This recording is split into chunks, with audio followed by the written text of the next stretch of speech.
thank you for the wonderful presentation that you made this morning, colleague. I think for the African Development Bank, this issue is very, very important because the goal of the African Development Bank is to alleviate poverty. The goal of the African Development Bank is to alleviate poverty in the African continent. And as you know, we are well represented in all the 54 African countries.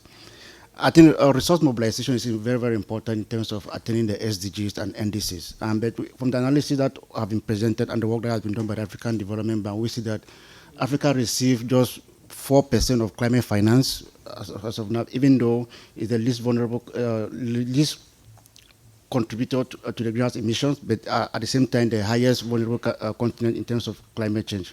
So we see that sustainable development, and we're looking at it from the form of green growth and building resilience for infrastructure and also creating opportunities for the communities. And we see that the public sector alone cannot do this, and that's why resource mobilization internally is very, very key to attain this goal.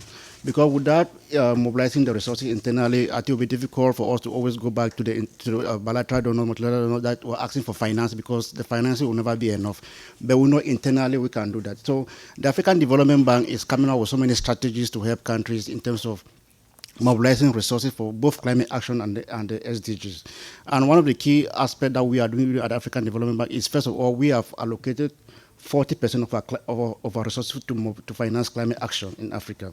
Last year, we exceeded that quota by 45%, and we hope to do that more going forward. And also, we have also created important initiatives like the Africa Adaptation Acceleration Program that we have with the Global Center on Adaptation to mobilize 12 billion externally and 25 million internally for climate action in terms of adaptation alone. Because we know that adaptation is very, very important, and without financing adaptation, African countries will not be able to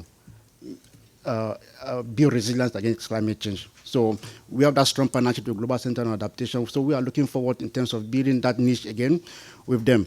And then the 2023 African Development Bank report focused on mobilizing private capital for natural resource assessment and harnessing natural capital for Africa. And that report shows that without building that resilience and supporting the private sector, we'll not be able to harness the natural resources that we have and the natural capital that we have in the African continent. So we created a platform whereby we are bringing in the private sector. And this is done by creating, at the COP last year, we created what we call the Alliance for Green Infrastructure, where we want to build in all African infrastructure to be resilient against climate change, that is building green infrastructure. So the alliance is the highest level of implementation at the bank. So we will see that that alliance will play an important role in terms of meeting all the SDG goals. And we know that without infrastructure, Africa will always lag behind. That is what is Clean Africa today. We know that human capital is very, very important, but the key driver to economic development is infrastructure. And for us, we know that Africa is late, but for us to move forward in terms of building that infrastructure, we have to make it to be green. And so that is why we are focused on the green infrastructure. And then the next action that we are taking is we have developed what we call the climate action window. The climate action window was approved by our DPTs last year to finance adaptation in African countries. And we are targeting 13 billion for that project. And so far, we were able to mobilize 429 million last year from our donors to help African countries to finance projects on adaptation alone.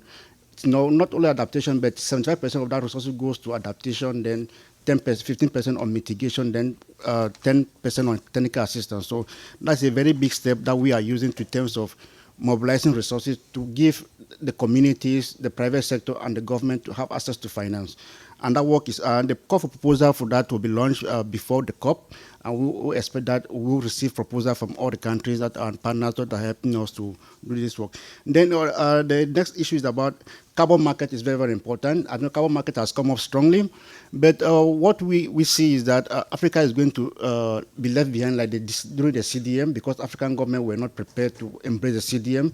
And that's a very important issue that we are seeing now again coming forward, because the carbon markets, just like other panelists have talked about, there's a huge opportunity there for Africa to exploit. But if the enabling environment is not there, the regulatory framework and the policies are well structured to reflect how Africa can position itself to attain the benefit of carbon market, that is also going to evade Africa. So we at the bank, we think that it's important that we put in place structures that are going to help countries to mobilize and make use of the natural forest. And then also we have some catalytic funds and trust funds in the bank that are there to support the SMEs. That are also very, very important.